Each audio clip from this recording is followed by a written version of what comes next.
بسم الله الرحمن الرحيم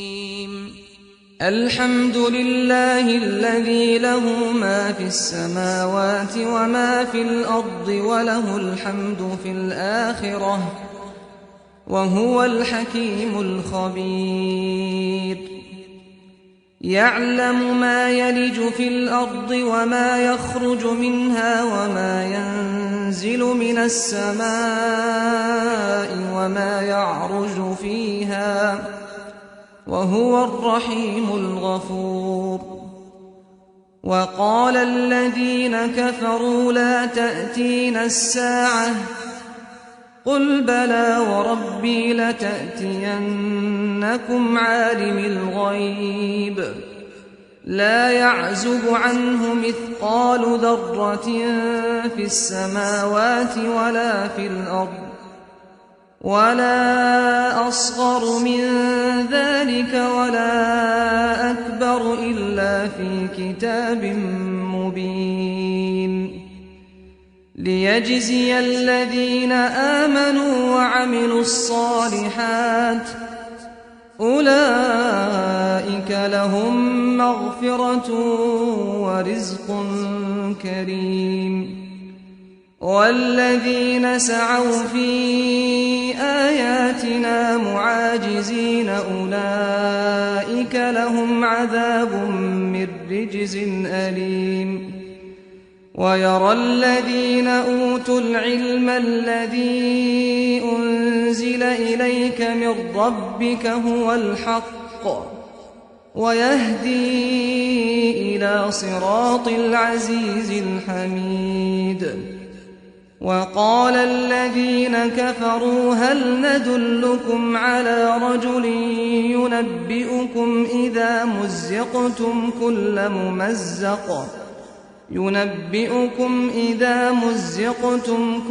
ممزق إنكم لفي خلق جديد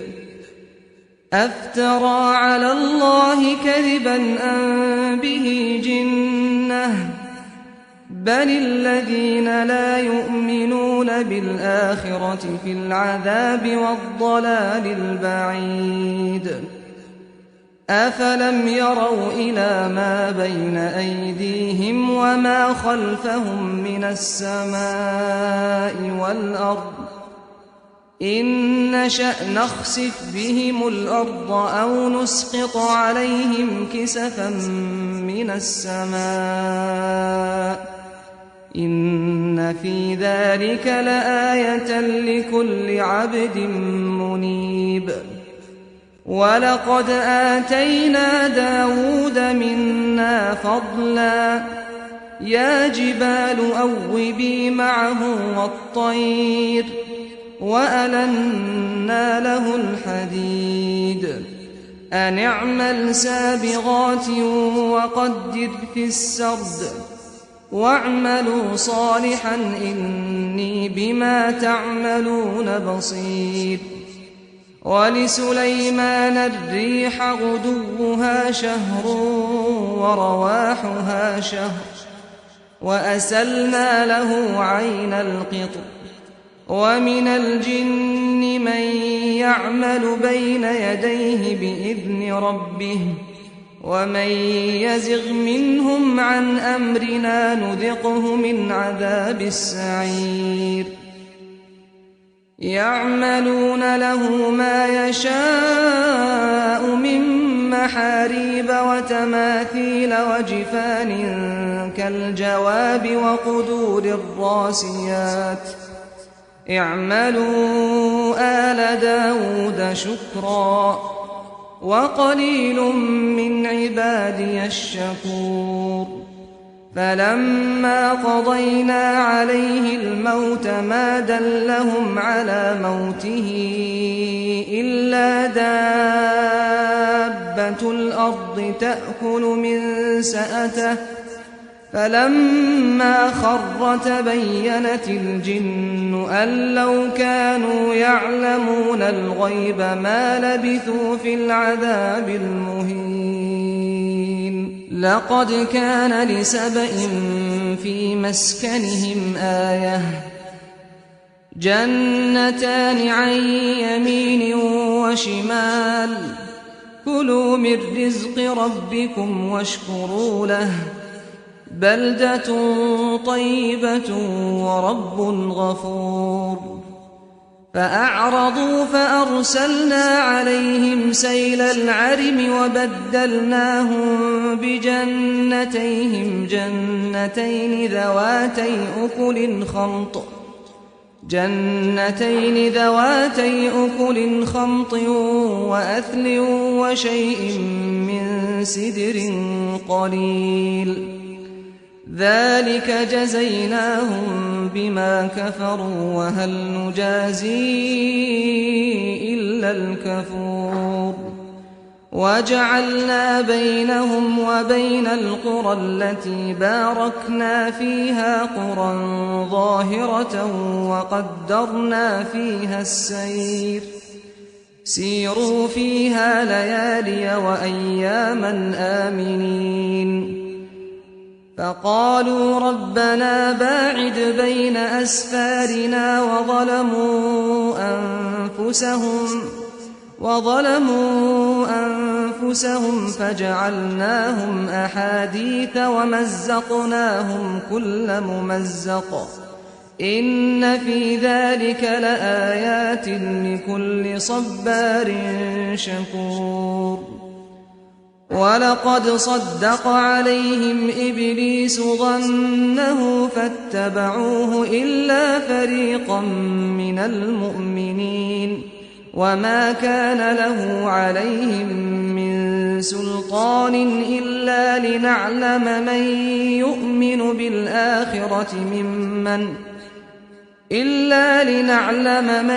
يؤمن بالآخرة ممن هو منها في شك وربك على كل شيء حفيظ قل ادعوا الذين زعمتم من دون الله لا يملكون مثقال ذرة في السماوات ولا في الأرض وما لهم فيهما من شرك وما له منهم من ظهير ولا تنفع الشفاعة عنده إلا لمن أذن له حتى إذا فزع عن قلوبهم قالوا ماذا قال ربكم قالوا الحق وهو العلي الكبير قل من يرزقكم من السماوات والأرض قل الله وإنا أو إياكم لعلى هدى أو في ضلال مبين قل لا تسألون عما أجرمنا ولا نسأل عما تعملون قل يجمع بيننا ربنا ثم يفتح بيننا بالحق وهو الفتاح العليم قل أروني الذين ألحقتم به شركاء كلا بل هو الله العزيز الحكيم وما أرسلناك إلا كافة للناس بشيرا ونذيرا ولكن أكثر الناس لا يعلمون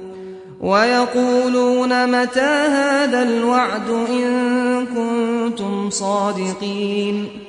قل لكم ميعاد يوم لا تستأخرون عنه ساعة ولا تستقدمون وقال الذين كفروا لن نؤمن بهذا القرآن ولا بالذي بين يديه ولو ترى إذ الظالمون موقوفون عند ربهم يرجع بعضهم إلى بعض القول يقول الذين استضعفوا للذين استكبروا لولا أنتم لكنا مؤمنين قال الذين استكبروا للذين استضعفوا أنحن صددناكم عن الهدى بعد إذ جاءكم بل كنتم مجرمين وقال الذين استضعفوا للذين استكبروا بل مكر الليل والنهار إذ تأمروننا أن نكفر بالله ونجعل له أندادا وأسروا الندامة لما رأوا العذاب وجعلنا الأغلال في أعناق الذين كفروا هل يجزون إلا ما كانوا يعملون وما أرسلنا في قرية من نذير إلا قال مترفوها إنا بما أرسلتم به كافرون وقالوا نحن أكثر أموالا وأولادا وما نحن بمعذبين قل إن ربي يبسط الرزق لمن يشاء ويقدر ولكن أكثر الناس لا يعلمون وما أموالكم ولا أولادكم بالتي تقربكم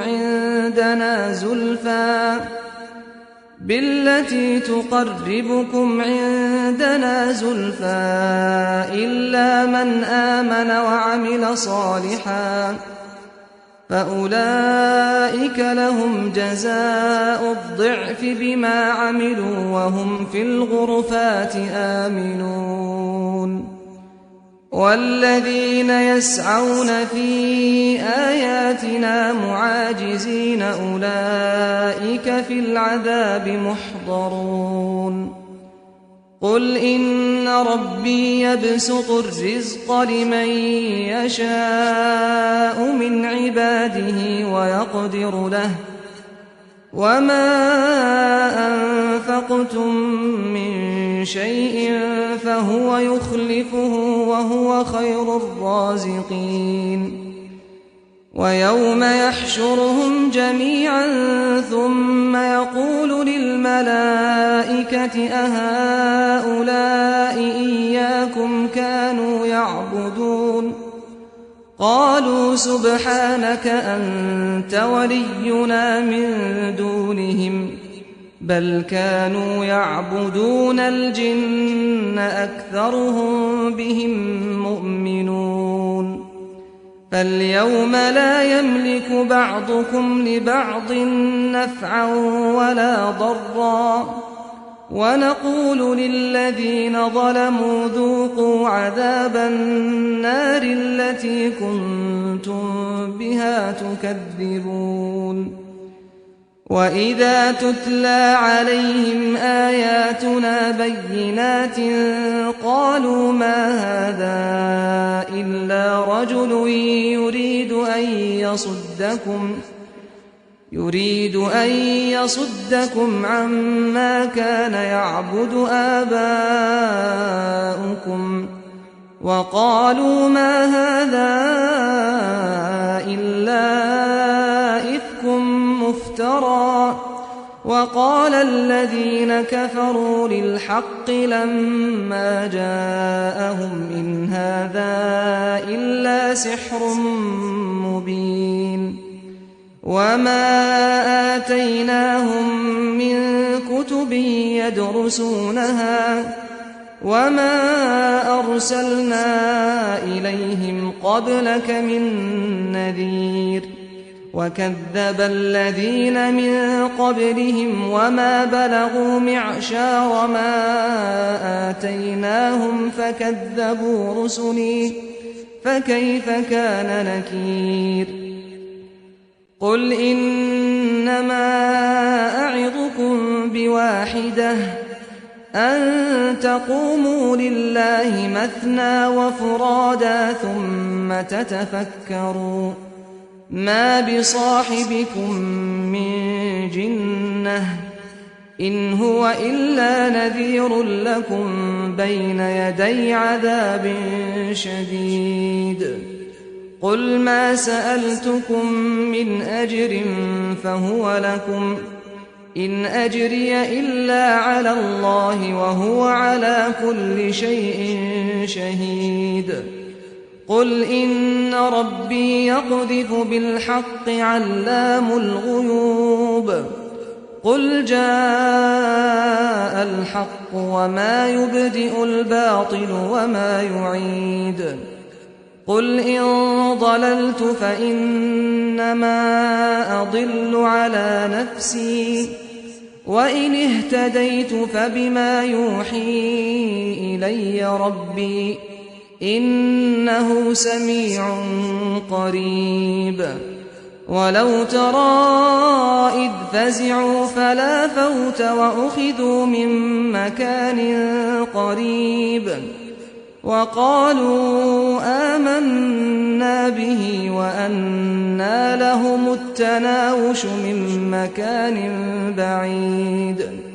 وقد كفروا به من قبل ويقذفون بالغيب من مكان بعيد وحيل